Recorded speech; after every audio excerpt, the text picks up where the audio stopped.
నమస్కారం viewers. పంచాంగము December 15, 2025.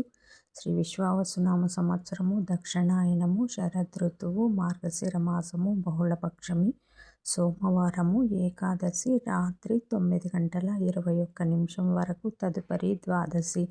చిత్తా నక్షత్రము ఉదయము 11:09 వరకు, తదుపరి స్వాతి నక్షత్రము.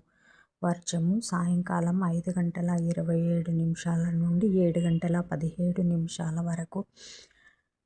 దుర్ముహూర్తం మధ్యాహ్నం 12:26 నుండి 1:11 వరకు. తిరిగి మధ్యాహ్నం 2:40 నుండి 3:25 వరకు. రాహుకాలం ఉదయం 7 గంటల నుంచి 9 గంటల వరకు. యమగండం ఉదయం 10 గంటల నుంచి 12 గంటల వరకు. గుళికా కాలం మధ్యాహ్నం 1 గంట నుంచి 3 గంటల వరకు. ఈనాటి పగటి శుభహోరాలు ఉదయం 6 గంటల నుంచి 7 గంటల వరకు. చంద్రహోర శుభం ఉదయం 8 గంటల నుంచి 9 గంటల వరకు. గురుహోర సౌఖ్యం ఉదయం 11 గంటల నుంచి 2 గంటల వరకు. శుక్రహోర, బుధహోర, చంద్రహోర లాభం, సుఖం, లాభం మధ్యాహ్నం 3 గంటల నుంచి 4 గంటల వరకు. గురుహోర శాంతి. జై సాయిరాం.